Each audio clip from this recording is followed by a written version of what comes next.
Yes, hello, folks. Welcome to the weekly Manchester United podcast. I'm your host, as always, Phil Brandt, joined with my excellent co-host, friend, James. Of course, we are doing this on a Tuesday, James. It's wanted to do it Yes. yesterday. Double-edged sword. In one sense, I was glad yesterday was a holiday here for the kids, because I had a Super Bowl hangover. And in another way, I was like, Jesus, I give them, them sleepy gummies that they have. Yeah. The I melatonin ones, right? Yeah. Man, I'd be banning from Bill It better Cosby. be the melatonin ones and not there's other sleepy gummies you gotta watch out today. Well, someone said me like said there's some dangers in them. I'm like, by 7 o'clock at night, I'd be giving my kids a Bill Cosby brand. No, here, go sleep. Anything to get them up my head. But nonetheless, give us another day's room to discuss a win at the weekend. Doesn't feel like a win. And of course, a fast moving news cycle, James. More announcements today that there's staff Yep. layoffs. Uh, Some hint indication from Gary Neville that there's player unrest over system formation. We'll discuss that. I want to ask you about Kabi Mainu because he Mm, looks a little bit lost yeah. in this system and looks a little bit uncertain. And obviously, Dorgu, Dennis Mm, Law had his funeral, of course, yesterday, and yes. one or two other discussions. So, we'll not spend too much time, James, talking about the weekend since we're a few days removed from it. But any observations you feel are relevant? I mean, a few things I think, obviously, for United it was I think we have all made some interest had some interesting shock, a little bit of surprises. How did you put it on Twitter? It's shitting your pants and changing your shirt. The Mm-hmm. When we watched on Friday when Dorgu comes in as a left wing back, Mm-hmm. targeting left wing backs, talking about left wing backs, looking at other left wing backs, signed Dorgu for a left wing back, and then he comes in and plays on the right. It's one of those things that as a United fan, we sit there and we go, are we like in a fucking Yeah, experiment here? like, what? Like, is No this is fucking this way. an Like someone just, I'm go. Thank God we're going to see a left. No way. No way. I'm like, this is torture. Like this is like slow drip torture. I'm like, we said anyway. Go ahead, yeah. Yeah, and no, but it is. It's like we're in an experiment. Like, that we're in this experiment of like how much shit can we take? That just. But anyway, it's fine. I don't want to go too on it, man. Mm, Because I like Amorim a lot. I also think Amorim will make mistakes 2.5 months into of the job. course. I think that's one of them for sure, and hopefully he'll rectify it pretty quickly because I think he'll have to recognize. Um, Anyway, we can all sit there with our opinions on starting lineups, things like that, and try to coach the coach and all of that. But it was funny. That being said, I thought Dorgu, just as a positive on that, I thought he was quite good for coming in Mm-hmm. right off the bat. He Mm-hmm. shows intensity. You can see why they signed him. He's bigger. He looks bigger than I thought he was. I knew he was decently sized, but he actually looks quite big. And United is a bit of a small team. It's sort of something that goes under the radar a little. They're kind of small. They've been small for a while. He's a big guy, actually, quite fast, quite quick. You can see why they wanted him. I think there was positives to see that in his first 45 minutes. I think it's also important to note he wasn't subbed off at 45 minutes because he played poorly or anything. It was just the plan to play 45 minutes. I think it was actually, which I think it's nice when pundits, especially some former players, which topic I want to touch on later, like say positive things that are true that help, because I think it was Schmeichel who's Danish as well, right? Who specifically said that he was only supposed to play 45 and that was it. And I think that was a good thing to kind of be mentioned by someone rather than, the usual drama stirring it up like, he was yanked off at 45 minutes like you might see from from time and time again. That being said, United weren't particularly were pretty poor again for a lot of the game. um, it continues to be very stagnant. We kind of know the issues that they have on the pitch time and time again. They don't score goals. But I will say once again, it's sort of a funny thing with Amorim and where we're at right now that it feels like we're getting it wrong at the beginning. Once the subs were made, they looked like an entirely different team. All of a sudden, again, kind of got it right. I think Garnacho did really well again coming on. He's gotten a lot of praise in recent times. He wasn't sold in the window. Amorim praised him a lot for changing his attitude from what it was before, right? Implying that it was potentially an issue before, but that he's shown great application and all of that. And once again, he came on and did really well. I thought once again, Joshua Zirkzee came on and was a game changer, scored the goal, of course, the first one to get United back into it. Mhm. And I thought he did really well once again. And at this point, it's one of those ones where I start to question, should it might be better for all if he gets a start. And I have a lot of I'd like to give Xerxes more, maybe over credit him, because I still think it's absolutely absurd what happened not that long ago. Getting booed off at home after being at your club for a couple of months is a really, really wild thing to happen. And he's kind of come back from that and actually I think performed better since that point in time, and that's admirable from him. Yeah. Um, and then I mean, and United looked a lot better from that point on. They made a lot of chances from that point on. I think the end goal from Maguire being across the channel Mm. offside. Fair enough. I still think I mean, United deserved it it. was It, it's a it was really pretty bad blatant. decision. Yeah, it Yeah. was. Now, it's hard to it's hard to not feel slightly justice on that, given the insane number of calls we've had against us that have just been objectively wrong over the course of the season. So it's one of those things where it balances out. It's also one of those things that makes you think we can't really get rid of VAR if the refs are this fucking blind. But um, But you you know know, what I will say in their slight defense, James? In their slight defense, the yeah, problem is that you see if you I've had this happen, right? Where I'll get into yeah, a car that doesn't have, the backup lights, the reverse lights, and I'm driving backwards and waiting for them to bleep yeah, because now I've become so dependent upon yeah, technology that yes, it changed how yes, I think. Now, if I didn't have the technology, I'm now becoming much more aware of yeah, things in my environment where I'm not, deferring to technology to do the thinking for me in some sense. yep, So I yep. think like it's very difficult to go from relying on technology to Agreed. then completely adapting a whole different sensitivity in your mindset to be aware of things that you have to catch that technology. I think you can get back there, but I think that you're going to see this happen when you have no VAR. Yeah, I mean, That's it's kind going to of be like getting if you in the long run. you Sorry. ever travel, you rent a car and it doesn't have a Hmm. backup camera after if you've been using it, and you're like, I think I'm gonna hit absolutely everything. Like I feel blind, like I forgot how to drive when you're reversing when you're used to Yeah, using a backup camera because you just start and you're staring at the dash like, oh shit, I gotta sort this out here. I go to places 30 times and I'm still relying on a map from my Yeah. GPS because I'm not focused on what street I'm turning off.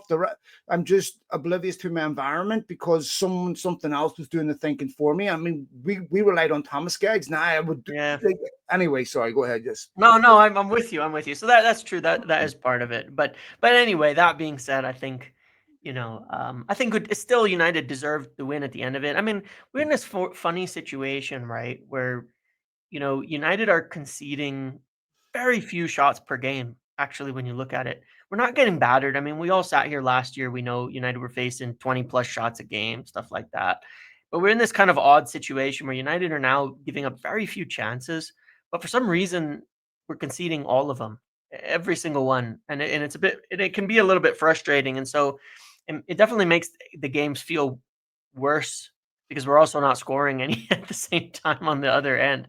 So we've seen it, and it's the type of thing we're just gonna have patience with. I mean, right or wrong, it's pretty obvious by this point in time that there's a pretty clear, like, I don't know what you call it. I want to get your thoughts on this. There's a pretty clear indication to pretty purposefully go away from trying to score goals quickly or hit on the counter, even when there's an opportunity. And one of the things that does bother me just a little bit, and I do understand it, and I want your thoughts on this, is I hate policing the crowd a little bit, but I don't love when our players are getting moans, groans, and boos 30 minutes into the game for passing it backwards because Hmm. I think it's intentional, and I understand that it's hard to watch. It's hard to watch for all of us. It's frustrating and it's slow and it's quite boring. Um, but they're obviously, Gallo gave an interview, and he said, "Look, we're using the games as training sessions," and that's a fact. I mean, someone put a thing together for me that says, you know, they've had on average 3 days, 3.11 days rests per fixture, which is not enough time to train, as anybody will know. And they've only had 2 occasions where they've had more than 3 days rest in between games. Now we're getting one this week. We get like 9 days, which is quite good, right? But Dallas said we're using the games as training sessions because we have to. And there's obviously a focus on, like it or not, playing out, getting it back to the back, maintaining possession, trying to push up the pitch in a very certain way rather than to go quickly. I don't think that's a permanent thing. I do think it's a learning curve thing. I understand why it's frustrating, but we're kind of, I don't know. I kind of need to, I guess I feel like fans, we kind of have to accept it or we're going to be really unhappy for the next 4 months, Well, honestly. there's a couple of different points I want to address. So one, I don't Yeah. like what Dallas said because fans aren't being treated like it's a I training understand training that. I training match, understand that. right? Yeah. Fans are That's being the other treated. side of the coin. Yeah. Yeah, yeah. Secondly, no one Yeah. gets to put a Manchester United shirt on and not take the fixture and the responsibility to Yeah. play at the very highest level and get a result as the most important thing and say this is just a training exercise. Yeah. No game, no competitive fixture for Manchester United. Now it can also um, whilst that's certainly not the priority or certainly not the most important thing that it's a training session, it's also acting as a training session. But Correct. this Yes. is a competitive game of football. Okay, Yeah. you don't get training is for sharpening your getting prepared, working on strategy. We don't even do that much fitness because there's not that much time, and it's getting ready for the main event. Yep. Okay, and so you don't get to you make mistakes in training so you can perfect them in the main event. When you go into Yep. that arena, that's not a training session. And you have to play with responsibility Yep. so that you don't abdicate your responsibility and emancipate yourself from responsibility. Yes. Well, it's Yes. just a training session. So you expect no, absolutely not. Yeah. And this is not, the Napoli Ultras, the Roma Yeah. Ultras. Yep. So if fans show their frustration with balls going backwards, you have to deal with that as a Man United player. Mm. This is not, getting pelted with coins or getting hit with a pig's head at the bar, because fans are paying customers, and Mm-hmm. when you have the ball in areas of the field that the opposition's letting you have it, and then you're trying to transition into areas where you can create goals where teams aren't going to let you have it, and you can't get there, you have to pass it back into a safe zone. Yep. That's frustrating. So when Yeah. you see United in games, James, there's no, applied pressure. There's no consistent pressure. They're trying to score goals when they spend almost zero time in the opposition box. There's no, Yep. there's no, relentless pressure over 40 minutes where just Yes. hammer on you. Yes. They're relying on isolated one-off incidents. So, Yep. if that's a Premier League game, you need to draw this game one each, Yeah. right? Against Leicester at home. Yeah. Now, that Manchester United team that played Leicester at home when Van Nistelrooy was there was significantly better than Amorim's Leicester, the team that played against Leicester this time. Now, Amorim has to take some responsibility for this because to me, he's not in the realm of you are not responsible for what happens on the field. You are not responsible for the problems that led to why we see what we see, but there are some things that confuse me that I also see as an Ineos issue. If you've got players questioning formation and you've got players questioning systems and what have you, why are players not of the understanding that either I find a way to fit his system or I leave? But there Mm. is no ability for me to say, I am concerned about you. Ruben Amorim's the boss. Yeah.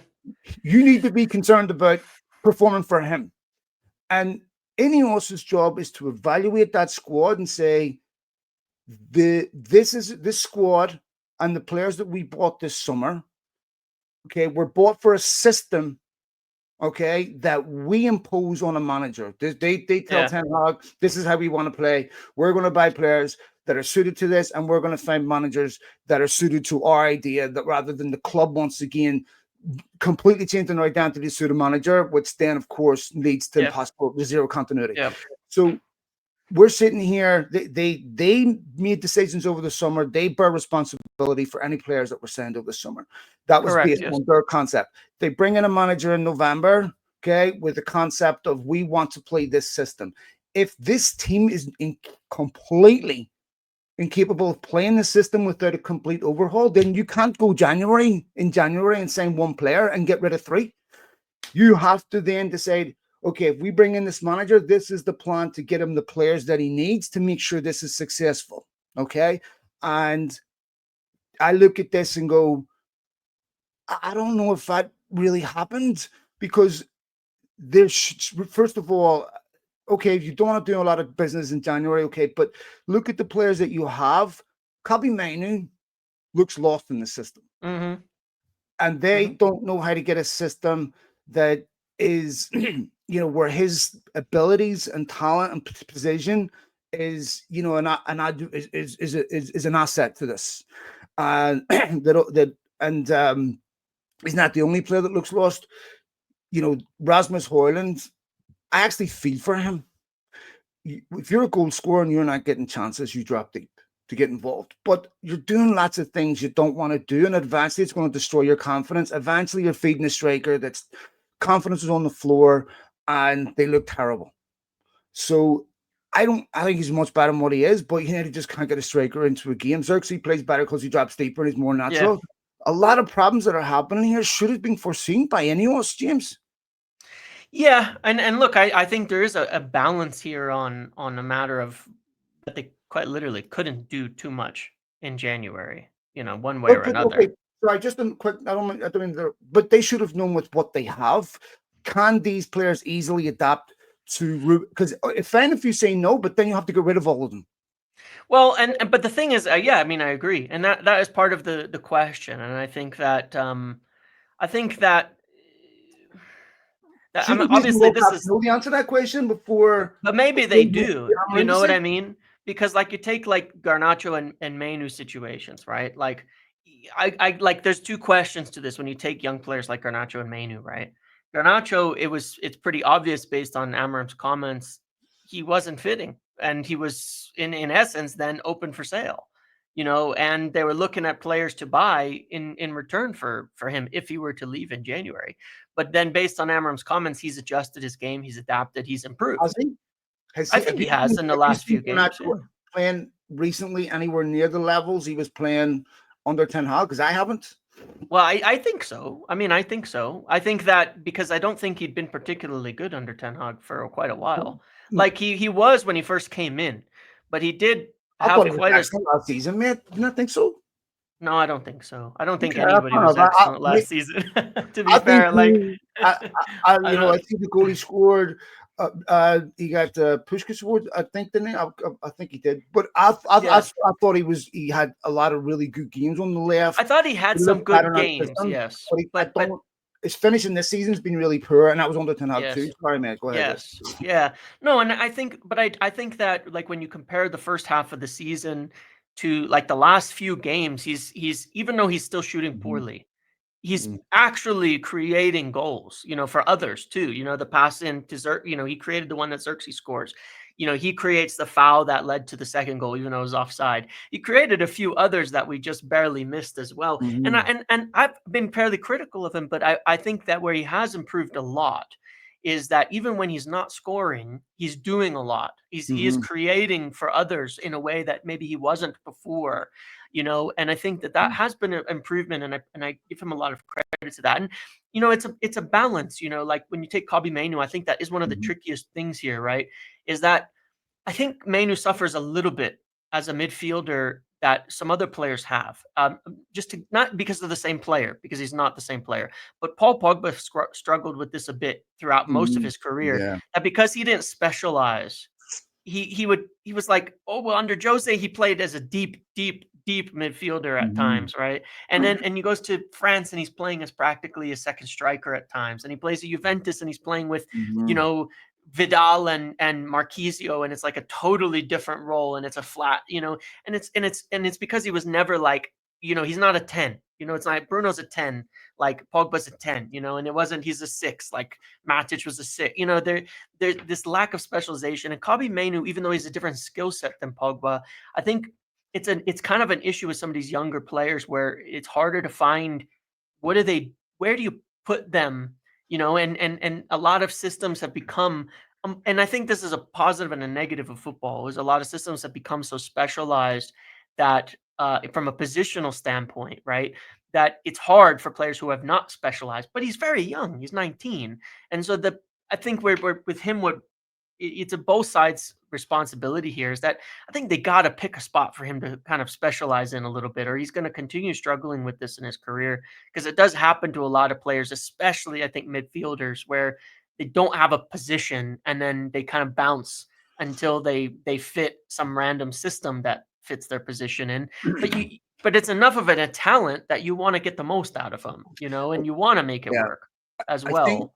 I think what happens when you're getting around 19, 20, Manu and Garnacho's age, your game is starting to transition from a hybrid amateur pro style to a totally effective pro style. And what I mean is, when Yeah, Ronaldo came to United, he did all these step overs, all this, he's a way player, and yeah, but the end product wasn't there.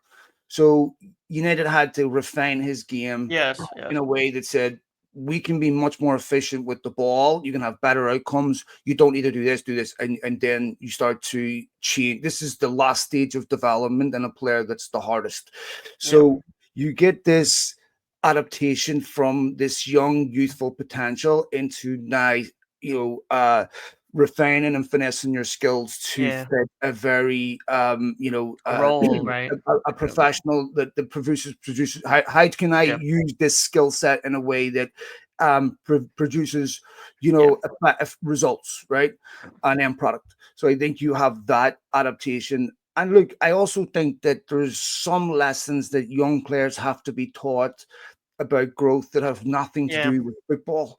And that is, you're going to sit on the bench, and I want to yeah, see how you respond to adversity. Look, this is a really bad analogy, but let me use it for a second. My son's was on the bench. He's 18 for school. He's moaning, and he says to me, I'm better than this guy and that guy. And I said, your target is to be just 1% better than the worst guy. Now, you're on this bench, and there's two ways you can get off it. You can quit, or you can play better and get in a team. But whatever you do, it's a metaphor for life. You're confronted yeah, with a challenge, and you can complain that you're not being treated fairly and that you deserve to be there because you're yep, better than the worst guy. Or you can take it upon yourself to say, I'm going to get myself off this bench by getting on the field, not by getting out of the game and quitting.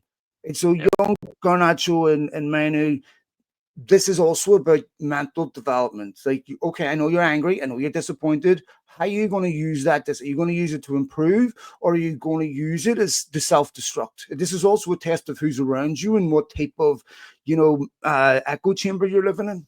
yeah. Agreed. I definitely agree with that. Now, and look, obviously, just sort of a last point on that Leicester aspect, and that Oh, sorry, man. specifically, is that no, it's all good. It's all good. We've been broadening, which is fine. Is that at the same time, it's very funny. Liverpool lose the same weekend to Plymouth. Now, obviously, they're doing so much better, but they lose to a team getting relegated from the championship. Okay, like hasn't have won 2 games in like 4 months. Mm-hmm. We knocked out Arsenal from the same competition. We've we won it last year during the worst season ever in the in United from domestically. So it's always funny with all that, how it works in football. But no doubt about it, United need to improve upon this. If we're going to be not stuck with, but really insistent on the system, then you got to improve. It's got to get better. And by the end of I know that people want to see more by now. I think we all want to see more. by now, even though it's for sure far away from an end product. And I think by the end of the season, people really will want to see more positive signs, to have a lot of faith in it moving forward. That being said, when you take things like players, whether they fit or not, or players, whether reports, things like that about players not fitting. One of the things that really bothers me about this in general, Phil, when people report it and talk about it, is we know how damaging it's been to certain people's Mhm. reputations, these Mhm. anonymous Yeah. generality reports like this. Some Mhm. players think they're not gonna that the formation's bad. So who does everyone's mind to? I can tell you, well, certain people's minds are gonna go to is the players that already have been pushed towards disliking, pushed towards targeting, Mhm. pushed towards, and it's Yeah. like, well, Rashford's not here. So I thought that was gonna stop all the leaks. That was gonna stop all, now I didn't think that, but that No, was, I know how you're making a people would general apply point it. there. Like, and it was 3 years ago. And it was like, oh, we had this under Ollie that was like, well, these players don't like this and that. And people were targeting Maguire with it. Well, Maguire's still here. So I'm guessing he's going to get targeted with it again as being one of the only players still here. So it's going to be Maguire, except he's been starting every game and probably loves the formation because he's played at a three at the back his entire career practically, outside of United. And I think it's very dangerous. It's very damaging because, it's just as easy to draw other conclusions. I could just as easily draw a conclusion and say, well, it's Kabi Menu who's not fitting into the formation, obviously. So he's the one complaining. And, you know, so now should United sell him if that's the case? But now is it selling an academy product? But is he, it's just very dangerous territory that this all ends up in with these things. And it's one of the things to me that makes it a really difficult environment because I really, really don't like, as we've seen, I really don't like the environment around United and how it turns to so much almost hatred for the players at the club. And I'm not absolving them of responsibility for play and performance and things like that, but we've seen how it becomes weaponized so easily, and it makes for a nearly impossible job for them to perform in, for people to perform. And that was sort of my point about the booze. It's just like about a player. It's like a player does something, and then you compound it with these reports that are out there, and it's naturally people are going to narrow in on people and believe that they're right about it. And I don't know what the answer to it is, but I've always, I think you and I have on this podcast done, done a very often really refrained from saying anything like that. Some people don't like this. Some people are unhappy with this because of how dangerous it can be and what it implies, when you do that. It would be just as easy to write a story saying some players love the formation and it would mean the same thing, and it's like, but it's not a story, you Yeah, know. here's the It thing. bothers me. It's very odd. There's a couple of things here. Where you stand on an issue all depends on where you're sitting, right? Yeah. So undoubtedly, the players will have their perspective and feel legitimately, that feels frustrated that certain Sure. factors are not being considered in the appraisal. The club will have their position, and the Yep. fans will have theirs. Typically, with human beings, when they form a belief about something, it's a top down. It's not. They don't form a belief as a result of a logical inference, extrapolation from evidence. We have formed Yep. ideological beliefs. We oversimplify them. We look for one, demonic causal element when it's much more complex. But we form Yes. beliefs that then we exclude anything that contradicts that belief, and we look Yep. for things that confirm it, and it leads us to bad conclusions about why what's the subtle science and what is the causal element. If we remove this will go away. We're just Yep. bogeyman. That's just that. We look for superheroes and we just reduce it down to one singular thing when it's never that. I Yeah. mean, human behavior is simply impossible to define or predict. Right? Yep. More than 50% of the papers written in psychiatry are not repeatable. If you don't have a repeatable, testable, repeatable hypothesis, you don't have science. You can never ever scale environmental differences on people. So when compare this great guy, Xerxes to Holland to, Mbappe, okay, how have you factored in, applied a value and scaled all the environmental differences that are going to have a Yep. major impact on how that individual performs? If you can't do that, you don't have analogous data, you have nothing to make any objective. So this is just Yep. us in our primitive mind. You know, you saw it at the weekend. This particular outlet, Euro can't pass a ball 5 yards. Now they're looking for a new target Yeah. to zero in on to build and feed negativity that has a fiscal payoff without any fear or any sense of moral, responsibility to Yep. another human being.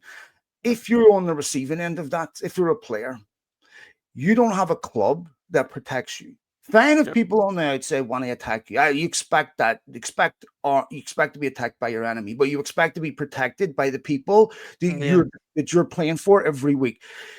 What happened to Marcus Rashford with the Daily Mail and the Sun articles? If you don't have any type of uh, scaffolding and it's erected in such a way that says that is unacceptable, then you descend into getting to the absolute despicable disgrace of the Daily Mm. Mail. Marcus Rashford doesn't look happy enough, and he looks scruffy, he looks rough, he took his gloves off wrong, he didn't wear the right clothes. I mean, this is totally insane.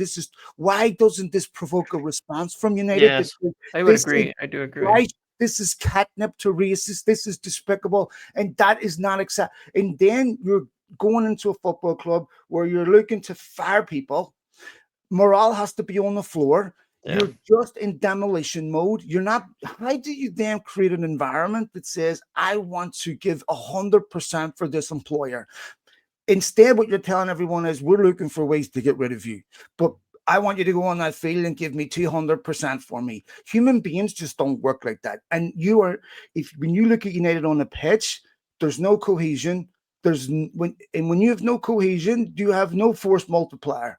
So it Yeah. just looks lifeless, dead shape, because that's what the club still is right now. That's a reflection of what's going on inside.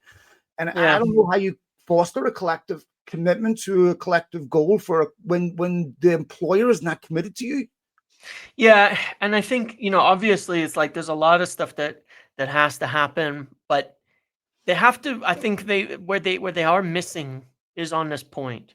Is that you have to make these cuts. You have to sack these people. You have to do these things. Fine, they have to happen. Fine, if we accept that, which I think does to some degree have to be accepted. But then you know and when you look at it, like the club has invited a lot of these snakes into the Mhm, house in the mhm, past, 100%.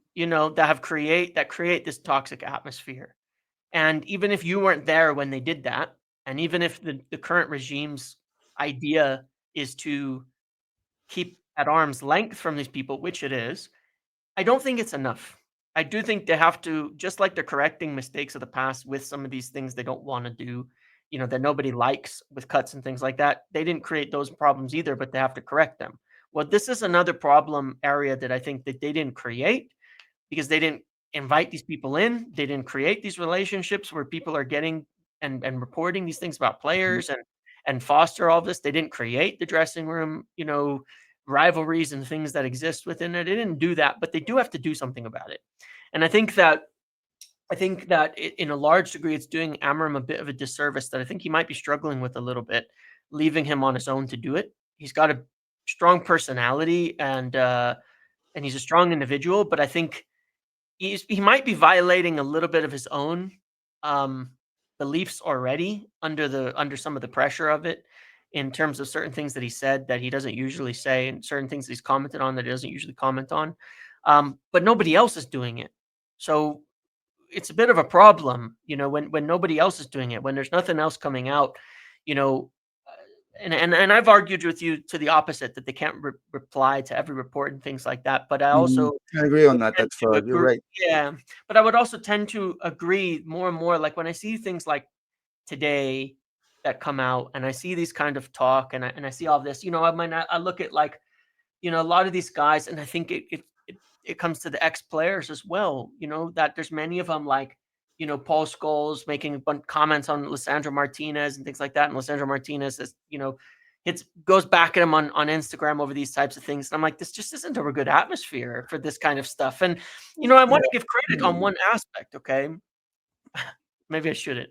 There's different views on this kind of things, but I take Rio Ferdinand for example, Hmm. who has been at times a fairly contentious pundit, different reasons, things like that. But United recruited him on board to Mhm. help with getting Lenny Yoro into the club. Mhm. And I actually think it was a very smart move. One way or another, I think it was a very Mhm. smart move because I think Rio Ferdinand's actually been quite positive.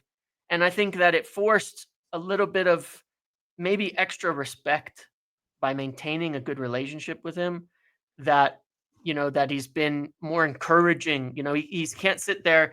He got on the phone with Lenny Yoro and they made a video about it and then sit there on air and go, Lenny Yoro's shit, can't pass a ball 5 yards. This is You why know, you don't get him involved. you don't think Okay. so? No, let me explain why I don't. Yeah, Whenever the whole story came out about Jude Bellingham yeah, and Fergie and John, yeah, this is yeah, gimmicky.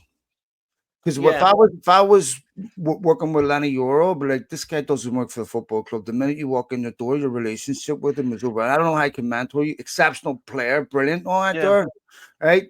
But you're going to use Rio Ferdinand, and then you're going to not only credential and platform people that are already targeting him with, yeah.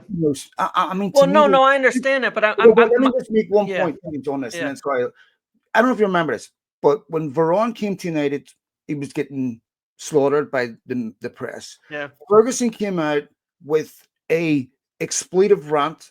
Fuck yeah, you. He's a great player. You don't know what that was enough yeah, to sure. provoke Ferguson's rage. It wasn't need to be a statement. It didn't need to You be a probably, club. yeah, And he would ban you if you continued to create headlines or anything that had no journalistic merit. There's a standard of ethics that you yeah, have to meet. Lots of people who are independent media don't get credentialed because they're not considered legitimate journalists, but they have we've been held to a certain standard. yeah, Manchester United have been yes, never slow about coming at you and me with certain things to say, hey, that's not, could you correct this? But yet you are going to then legitimize and credential people that have no journalistic integrity, no editorial integrity, no attempt to ever care about what's right. They only care about who's right. And that undoubtedly has a consequence and impediment to players yes. reaching their potential. There's definitely a very negative net cost to United players, especially young players, when these leeches scumbags build a cottage industry off abusing them.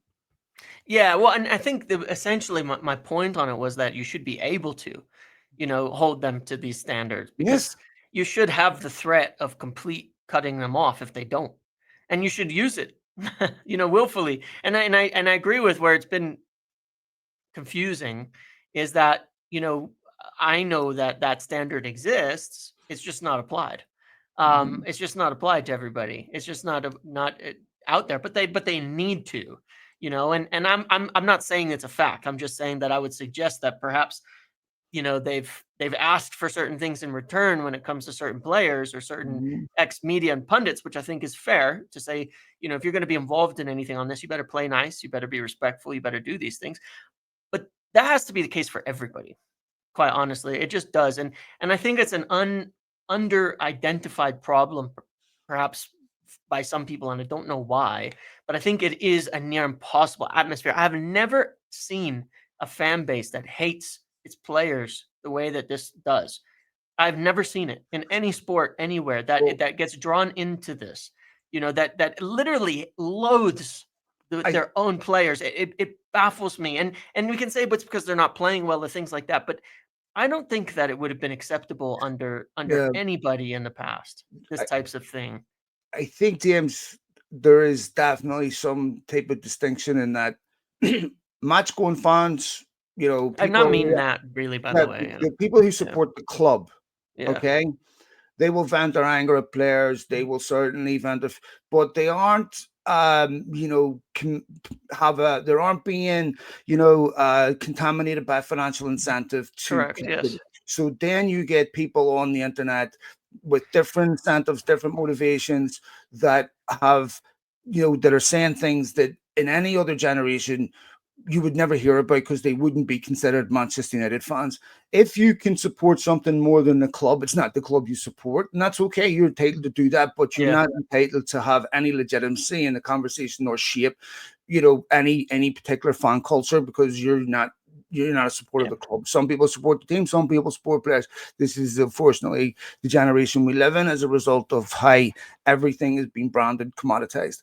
Yeah. But the problem is that all of that deluge of abuse Yeah. and the compound impact of that on a player, it's very difficult for them to decipher. And that would decimate a human's, Yeah. say, it would fill them full of anxiety, fear, and that as it would to anyone, and it just makes their development harder. Where it's like, I have a 18, about to turn 18, James, amazing kid, and I love him to death, but I think about Lenny Euro, who's my kid's age. Yeah. I mean, my kid he's an immature 18-year-old, and any mistake he makes, it's not out of malice, it's just out of like, and you're going to sit there as a fucking grown man Yeah. and legitimize that, and then complain about people not wanting to meet you, or come on podcast and complain about you being targeted. Yeah. I'm sorry, and you know that this is a discreet, like this is. Yeah. It also sends a message to the next younger generation that this is how you progress. The incentive of following, respect, integrity, just has no payoff. Just be a toxic piece of shit. Yeah. I'm And sorry, that's what that's and disgraceful. I know. And that's what I mean when I say, fans, it's not actually I'm not actually criticizing the fans. I'm talking about how it's being poisoned. The pool has been poisoned for, Who and it's been uses bot farms, by legitimized. the way? Sorry, go ahead. Yeah. Artificial No, but inflated numbers through bot farms. yeah, Anyway, go but ahead. it's been poisoned. It's like it's constantly being poisoned, and it's like it's natural for people to be influenced by these things, and all of that. It's like it just is what it is. But and I think that it is the club do need to step on it a bit more about this. I think they really do. I think it's reaching kind of a breaking point, because especially, what I would argue with this is that if you're going to sit there and say, we've accepted that we're going to be shit for a little while, and we're going to play bad football, and it's going to take time to transition into it, and we didn't have the money to spend in January, and we have to make all these changes. Well, if you're going to say that that's the case, and expect, then you have to be willing to step in and protect the players from it, because it's going to get brutal. I mean, it will get brutal for them, these situations, that it will get brutal for people, and there's going to be a lot of people, who are absolutely loving it, because it's how they make their money. Yeah, For when things are bad, that's when they make their money, and it's like, there's a whole industry is built on that, essentially, and you got to be able to do something about it, because otherwise, I think it's throwing people, these guys into the wolves, and it's just going to compound the issue, for everybody. And it just it bothers me, and the other aspect that bothers me, and I think this is just in general, is the unspecificity. When you're reporting negative things, it's like, am I saying it's better for someone to write a story? I'm not saying this isn't the name. It's not a name, but is it better for someone to write a story? Diogo Dallo doesn't feel the formation suits United, right? Or to write, some players feel the formation doesn't suit United. It there's no value, frankly, in either of those. But leaving it in general means it could be anybody, and I just, and I know what's going to happen from this, and it's already, it's already videos. There's already more articles. There's more already, just more shit, and you know exactly where it's going to go into. And this is why I sort of recoil against people of my age yeah, saying things like the younger generation is weak. First yeah, of all, this idea that you can build mental resilience or mental strength by continuously exposing people to negative, uncomfortable experiences is total bullshit. yeah, No one even knows what mental strength is or mental resilience or how one acquires it. And if that was true, that negative experience, what doesn't kill you makes you stronger. Someone explained to me how veterans are blowing their head off in yeah, an exponential rate. Clearly, it's bullshit, right? yeah, So this then, and in no generation in human history has ever had to deal with social media. yeah, These kids are being shaped by a global toxic culture from the ages of 12, 13, that is constantly robbing them of any sense of self-esteem. That is shame. If you're a young boy, you're not validated, or young man until you have a certain amount of money, a certain job title, a certain house, certain this girl on your arm. But of course, this is all total Yep. nonsense. Young females, you have to have Botox, you have to have lip fillers, you have to have weight loss, you have to have an ass until you look completely deformed, because there's just a massive industry that targets you, that makes you feel like you need to buy something to feel validated, that you need other people. This is so detrimental to Yep. development, and because every mistake has a massive negative consequence. And if you're afraid to make a mistake, that's why players develop at Brighton, Bournemouth much faster, because their mistakes don't are not faced with the same consequence. So you don't fear. It's what when I coach young kids, I'm like, I'll never criticize you for a mistake. You have to make them. You can't learn without them. They're a teacher. Yep. If you fear them, you won't learn from them. You'll just run from them. So this, you know, this extrapolates all the way to the top. There is nowhere you stop being human, and your brain is all of a sudden no longer subject to your biology, your physiology. Mhm. It doesn't matter. Yep. So, and I think, like, for these kids, it's very, very difficult to do, even in their personal life off the field. Everything has a camera. I mean, I'll sit and listen to Roy Keane tell all these brilliant stories about him partying and drinking and doing this and doing this. And then 20 seconds later, he said Marcus Rashford's a total disgrace for going to watch a basketball game. You have to make up your mind here, right? I mean, because one is he was a great player, but partying off the field was one thing. It was a disgrace, unacceptable. But I partied, it was great, but he's not allowed. I mean, sitting across from Wayne Yeah. Rooney, who called him a disgrace while Wayne Rooney was caught with this woman, that woman, getting pulled over by police, the woman in his car. And I'm like, lads, don't you realize the hypocrisy? And they're never dealt with social media. They were still allowed to make so many of those mistakes in private. Mm-hmm. Yep. Yep. So, And look, I agree. I agree. And it's just we've spent a lot of time talking about it, but it's definitely just come to a head, I think, in the last few days and with some of the things today, because it just gets to me, and it's like I said before, we've on this, you know, someone can get chased out, and you say, "Oh, that's the end of it. We got rid of the influence." of No, you didn't. It's good. The next person will be targeted, and there course. will be another person. There will always be another enemy to target. There will always be another person that people will try to have you hate. People will try to have you focus on. There always will be, because that's the model. That's the goal. That's the intention of it. It's nothing more. And I Mm. just hope as a as like somehow I think there's more people become aware of it. It does help that more people become aware of what's going on, that there's more pushback on it, and there's more people who's going against it very often. Um, but I just think as a fan base, maybe it would help to influence things in the other direction a little bit of Let me like you ask you know one question about Ruben Amorim, because yeah I've been thinking about this. You know, Amorim, his managerial career at Sporting, very, very successful, very few defeats, very rarely found himself in a high pressure situation where he's losing games and consecutive games, and he's having to deal with that and explain it and deal with his emotions in a way that he's being exposed to things that he himself has never had to deal with in his yeah career. And I remember the first month or something, he was really measured. He was like, yeah I don't react after games. I calm down, or you wait the next day.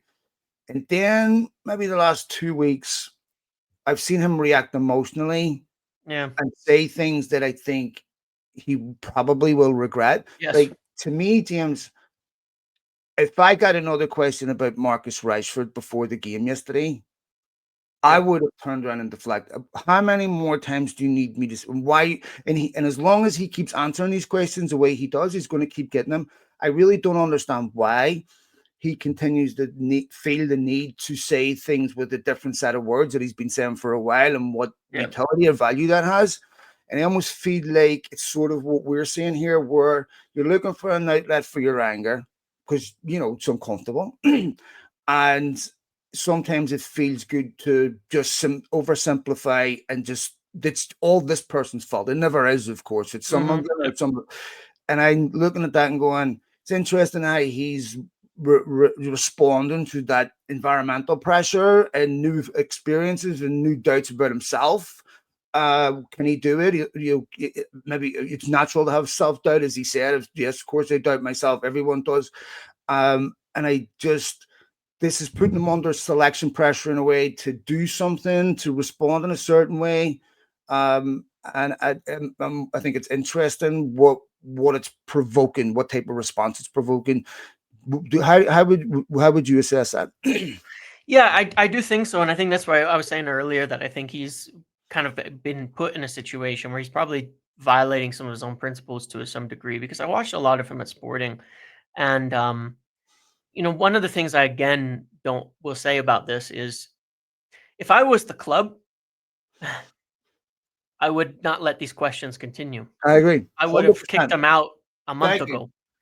I Well, would have Jim, said, no more excellent point. questions on this. Excellent point. Just Yeah, sorry for my ADHD yeah, brain interrupting. That is also why I feel that there is a implicit consent yes, from United about the deluge of stories that are extremely correct. pernicious, and that Yeah. they have consented to this silently, and also are Well, happy to let that character assassination continue. Well, I agree, and I also think what it does is it puts a new coach, a young coach, who this is really his only outlet of talking to fans, of Mhm. talking to people, puts him under the pressure of thinking, I'm supposed to answer this. Because that's the type of person he is. You kind of see that he's supposed to answer it, that he needs to answer it, that he needs to give this. Because otherwise, why are you letting him be asked that question? And that's where I said I feel that, again, the club, same as with the players, they don't they haven't protected him from it either. And to say, you're going to let you be constantly asked every week about Rashford from six different journalists, or the same one over and over and over again, who's going to write six different stories about it every time. And it's okay.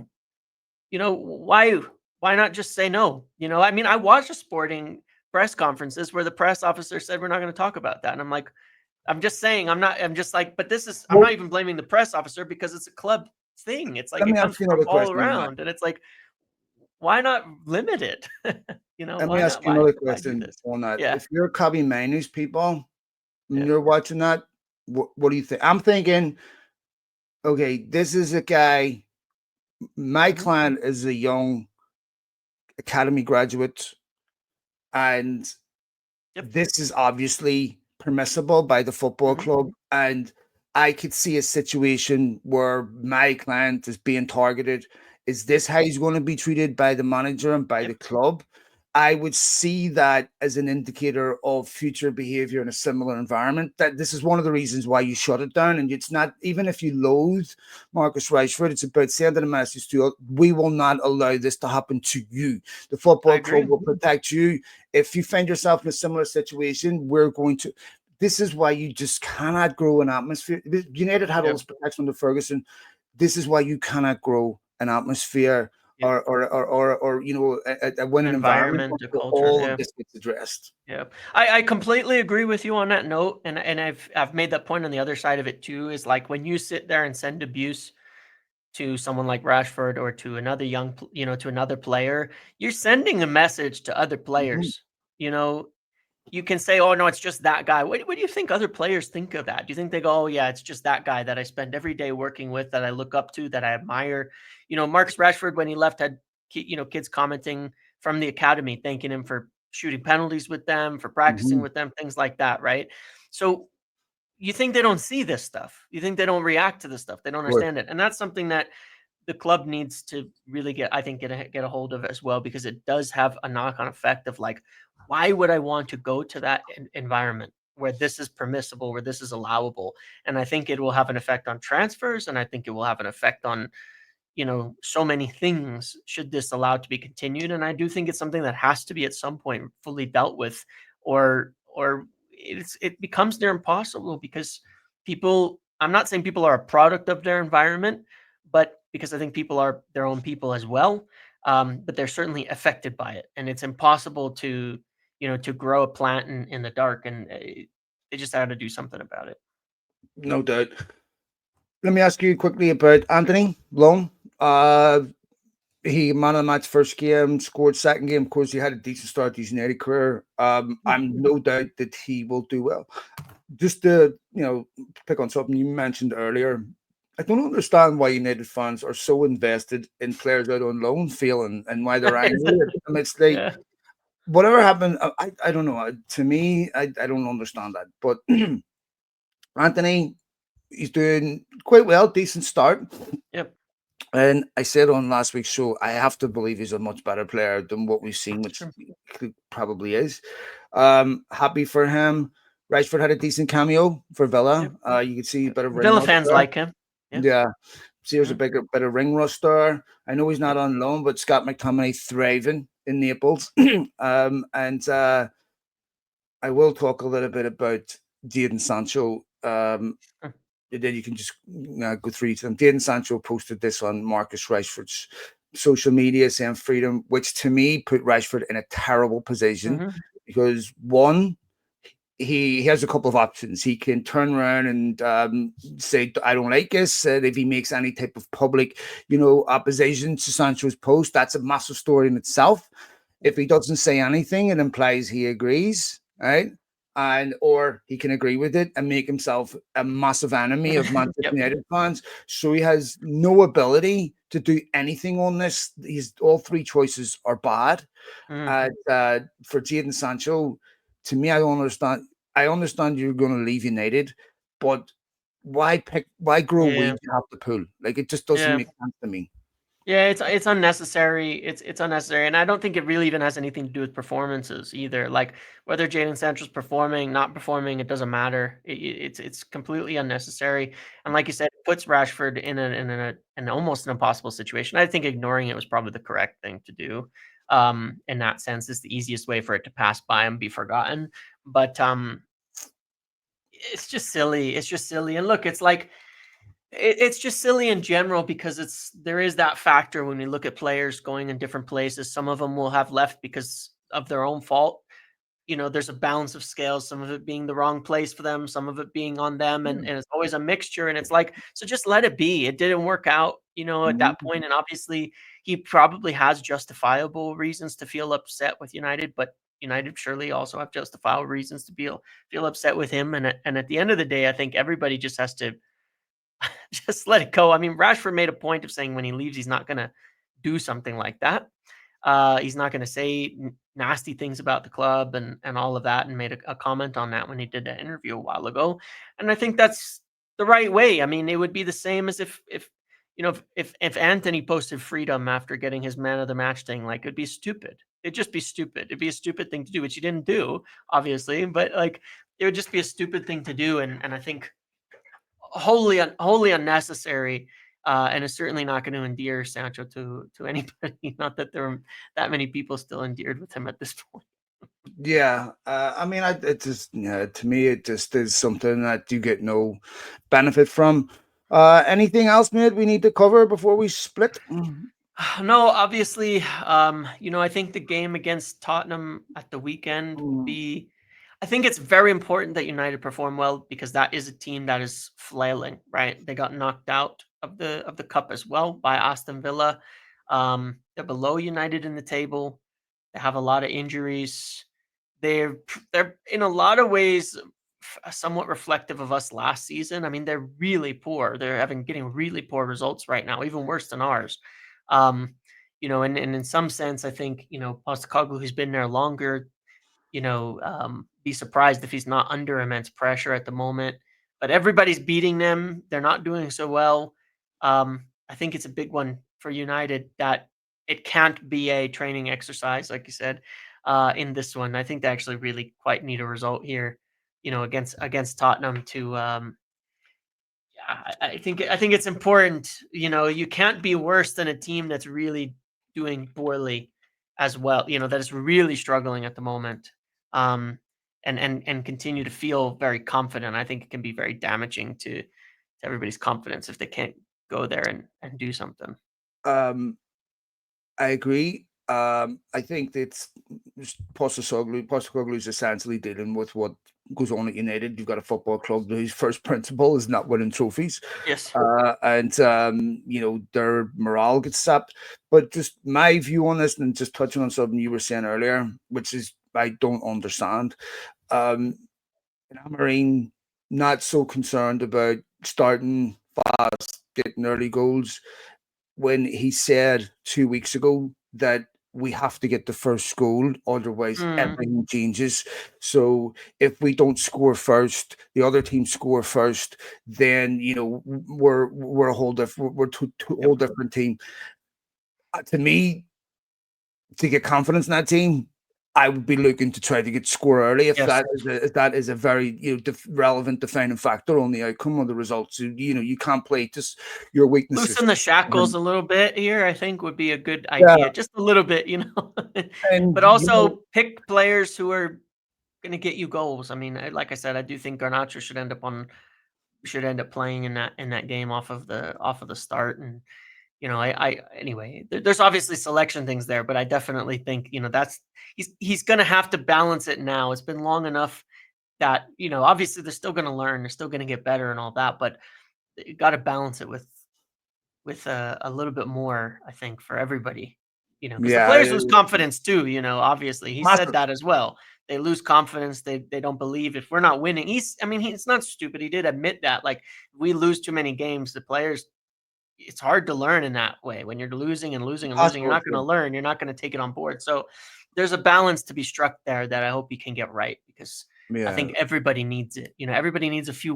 wins like strung together to build that confidence up. And even though we beat Leicester, and even though we've actually won 6 out of the last 8, the losses have been really bad, I think, and the wins have been really squeaky at times. And so, we want to just improve it a bit, because we know that they're capable of being a lot better than they are now.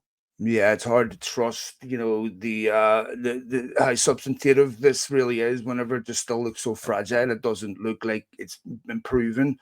So and I really don't expect much between now and the end of the season. However, United should be putting all their focus on winning that Europa League. It would have a huge payoff at the end of the season.